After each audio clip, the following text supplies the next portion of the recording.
अगर ये बंदा ना होता तो कभी मॉडर्न इंटरनेट एग्जिस्ट ही नहीं कर पाता। मैं बात कर रहा हूँ Finnish and American software engineer Linus Torvalds की। ये कहानी शुरू होती है यूनिवर्सिटी ऑफ हेलसिंकी। 21 साल का स्टूडेंट जो अपनी कोर्स की पढ़ाई छोड़ के अपनी क्यूरियोसिटी को बुझाने के लिए उस वक्त का सबसे एडवांस ऑपरेटिंग सिस्टम अपने नए IBM पीसी पर इंस्टॉल कर रहा था। After that he started building code on it.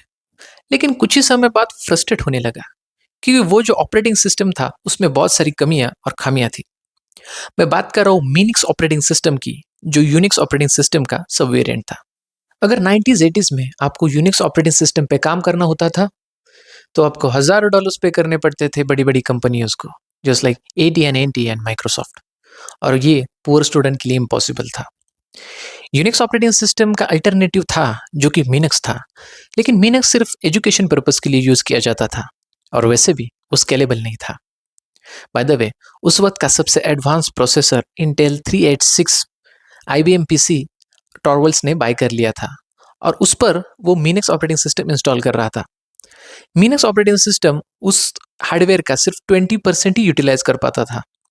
तो Torvalds feels like he own the sports car but was being legally force to drive at very low speed. अब Torvalds decide कर चुका था कि वो अपना खुद का प्लेटफॉर्म बनाएगा, तो उसने स्मॉल पीस ऑफ कोड लिखना शुरू कर दिया। सबसे पहले उसने कीबोर्ड ड्राइवर लिखा।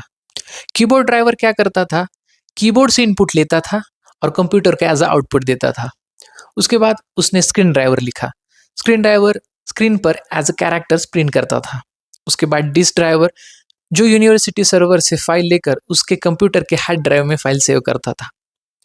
अब वो समझ चुका था कि अगर ये सारे ड्राइवर्स को और पीस ऑफ कोड को एक साथ मिलाया जाए तो एक फुल्ली फंक्शनल ऑपरेटिंग कर्नल बनाया जा सकता था।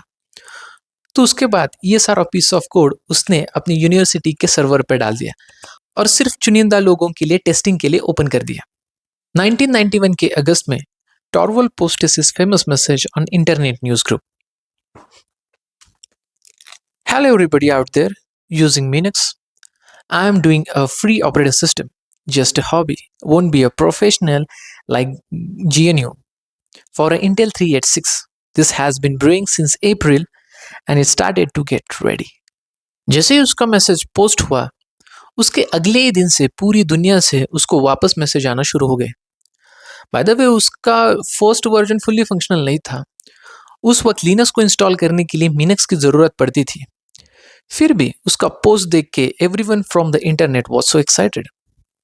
फाइनली मार्च 94 में टॉरवल्ड ने लिनक्स का फर्स्ट स्टेबल वर्जन रिलीज किया।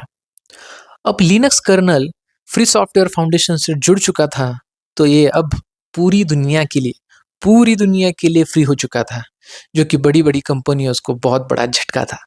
इंटरेस्टिंग फैक्ट्स, क्या आप बता सकते हो कि लिनक्स ऑपरेटिंग सिस्टम का सिंबल यानी मॉस्कॉट पेंगुइन क्यों है? एक बार लाइनेक्स टॉरवल्ड्स अपने फ्रेंड के साथ ऑस्ट्रेलियन जू में गया था। वहां उसे एक पेंगुइन ने काट लिया। जब टॉरवल्ड्स ने उस जू कीपर से उस पेंगुइन का नाम पूछा तो वो टक्स निकला। ये बात उसके मन में घर कर गई और उसी समय पेंगुइन्स पर एक फिल्म निकली थी। उसका नाम था मार्च ऑफ पेंगुइन्स। वो फिल्म ये दिखाती थी कि कैसे पेंगुइन्स कम्युनिटी एक दूसरे को मदद करती है।